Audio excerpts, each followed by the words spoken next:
What you have here is the main 2-inch body and the side assembly with the Prussik Slide Release Tab, the strap lock, and the emergency breakaway side release buckle.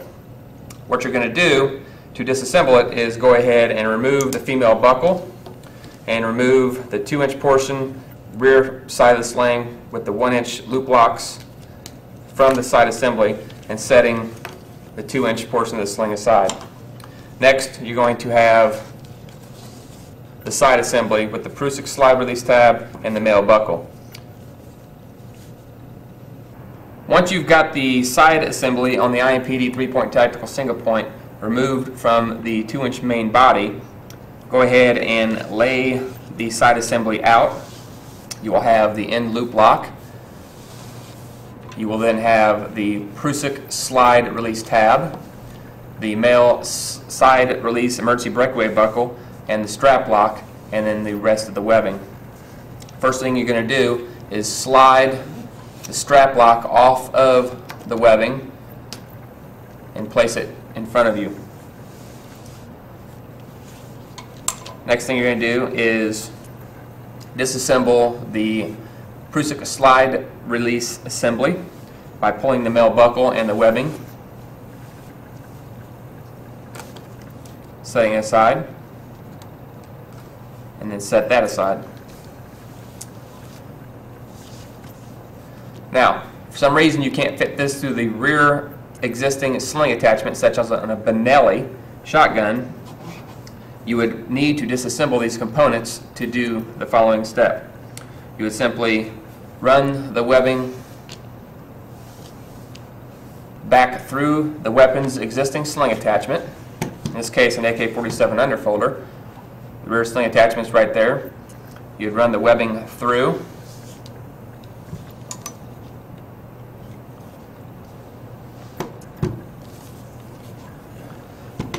Next thing you do is keeping the webbing nice and flat. You would begin the installation of the Prussik Slide Release Tab and the male side release emergency breakaway buckle. Once you're ready to reassemble the Prussik Slide Release Tab onto the webbing, what you're going to do is locate the Prussik Slide Release Tab, and this is the tab, and these are the 3 loop locks. What you're going to do is insert it into this loop lock, laying the webbing flat on the table, oriented with the weapon so it's flat on the table as well. Point the Prussik Slide Release Tab up in the air and insert the webbing into the first loop lock. Lay the Prussik tab down, locate the second loop lock that it comes in contact with, and insert it through that one as well. Next, you're going to locate the male side release buckle breakaway. With the male buckle pointing up in the air, go ahead and locate the first loop lock that the webbing comes in contact with and insert it into the loop lock. Just that one loop lock.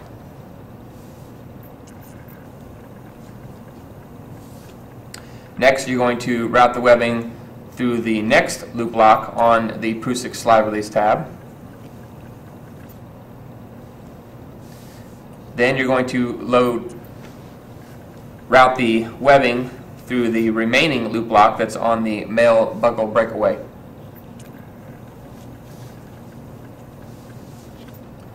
Once you've accomplished this, it should look exactly like this.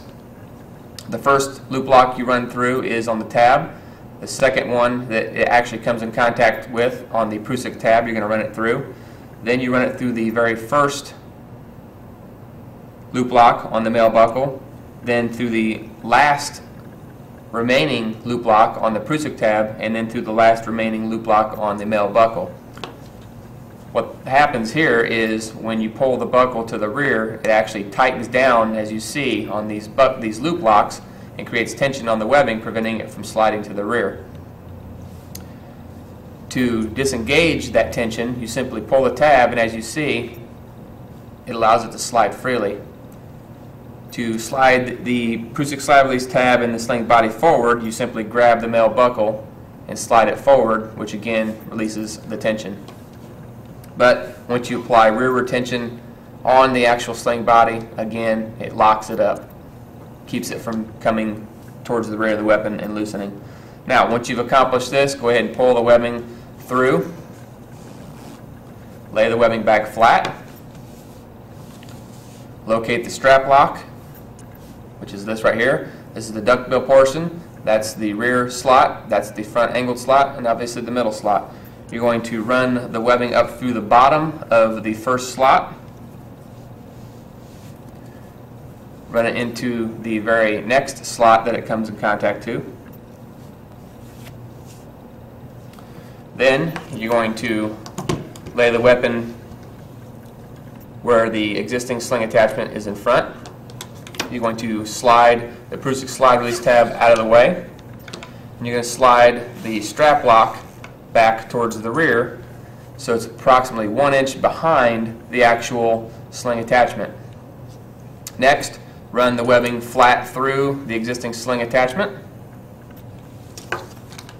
And again, position the loop lock, or check the strap lock approximately 1 inch behind the existing sling attachment.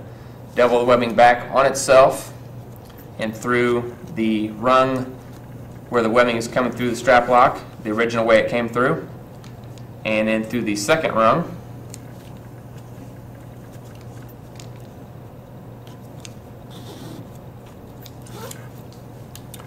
Last rung is going to be a wedge.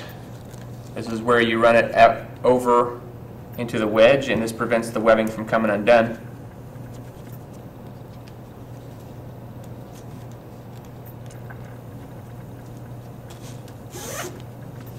Now, once you've got it installed, you can go ahead and clip the remaining webbing off and singe it with a lighter. Next, you're going to locate the male buckle and the 2-inch main body of the sling. Again, you're going to have the D-ring facing away from the weapon with the elastic portion towards the front of the weapon. Keeping it flat, locate the female buckle and plug it into the male buckle. Slide the prusik towards the front of the weapon,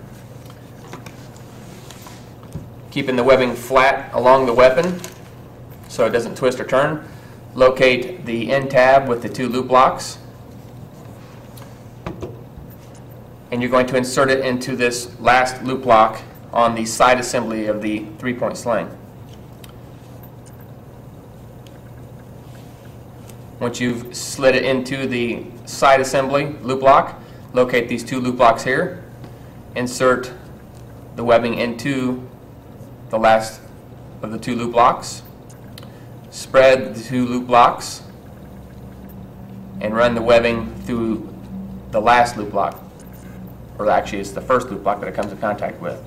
Now what you've done is you've secured this webbing where it's 2 inches to the 1-inch side assembly of the weapon. Now it should be nice and tight. Now that you've got the sling assembled on the weapon, you should be able to have enough webbing here to where it's not going to interfere with the mechanics of any of the weapons. Also, you want it tight enough to where it will allow the Prussik Slide Release Tab to slide to the rear to configure it as a single point sling, or to grab the main sling body and slide it to the front to configure it back into a 3-point tactical sling.